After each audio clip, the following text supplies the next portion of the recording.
খুবই চাঞ্চল্যকর কিছু তথ্য আজকের এই ভিডিওতে থাকছে। আর আমরা যারা অবজারভেশন করি, বিশ্লেষণ করি, সো বিশ্লেষণ কারো কাছে পছন্দ হতে পারে, নাও হতে পারে, বাট আমরা মোটামুটি একটু যোগফলটা একটা লাইনে আনার চেষ্টা করব যে কিভাবে দুইয়ে দুইয়ে চারের অনেকটা মিল হয়ে যাচ্ছে। এনসিপি যখন আত্মপ্রকাশ করে তখনই দলটির শীর্ষ পদে কারা থাকবেন এ নিয়ে নিজেদের মধ্যে দীর্ঘ একটা লড়াই সংগ্রাম চলেছিল। তারপর সেই কমিটির আত্মপ্রকাশ ঘটল।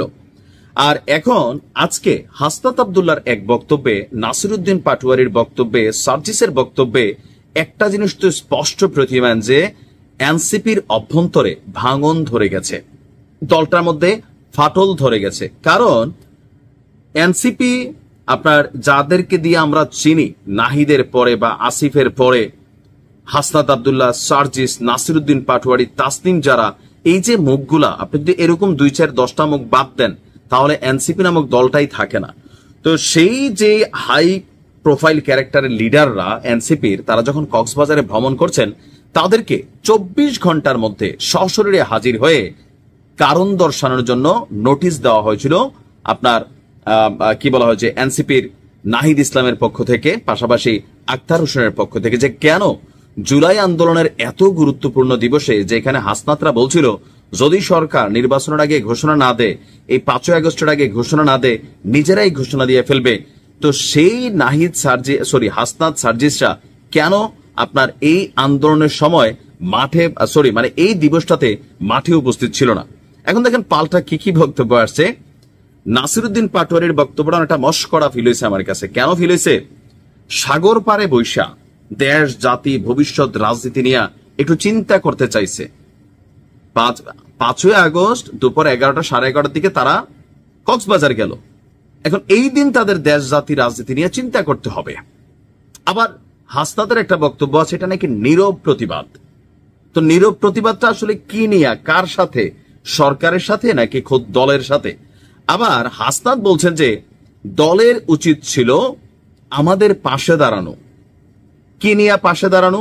তোমরা কি দলীয় কোনো প্রোগ্রামে গেছো, অথবা গুরুত্বপূর্ণ কোনো অ্যাক্টিভিটিস ছিল কক্সবাজারে? তোমরা ঘুরে বেড়াচ্ছ, দামি দামি বিলাসবহুল হোটেলগুলোতে উঠছো, নিজেদের টাকা দিয়ে উঠছো। তো হাসনাত বলছেন অনেকটা ক্ষিপ্ত হইয়া দলের প্রতি, মানে নাহিদদের প্রতি, যে দলের উচিত ছিল গোয়েন্দা সংস্থা এবং অসৎ মিডিয়ার বিরুদ্ধে দৃঢ় ব্যবস্থা নেওয়া। তার পরিবর্তে এমন ভাষায় আমাদের বিরুদ্ধে শোকজ প্রকাশ করেছে যা মিথ্যা অভিযোগ এবং ষড়যন্ত্রকে উস্কে দিয়েছে। কক্সবাজার কাণ্ডে শোকজ নোটিশের জবাবে যথেষ্ট ক্ষিপ্ত হয়ে হাসনাত আব্দুল্লাহ তার ফেসবুকে এই স্ট্যাটাসটা দিয়েছে। এরপরে আমরা যদি দেখি, নাসিরউদ্দিন পাটোয়ারি বলছেন যে ঘুরতে যাওয়া কোনো অপরাধ নয়। আমরাও কখনো বলি নাই যে ঘুরতে যাওয়া আসলে কোনো অপরাধ। আর এখানে যতটুকু আমরা দেখছি যে এখানে আপনার অনেক লম্বা চূড়া বক্তব্য আসছে। তো এই যে তাদের প্রত্যেকের ভাষাগত বিষয়টা আপনি যদি একটু খেয়াল করেন, যে দলীয় হাইকমান্ডকে বা দলকে তারা যেই ভাষায় শোকজের জবাবটা দিয়েছে, এটা আসলে কতটুকু যুক্তিসই? এতে কি স্পষ্ট হয় না যে দলটির ভিতরে নিজেদের টপ লিডারদের মধ্যে কিছুটা দূরত্ব হয়ে গেছে, ফাটল ধরেছে?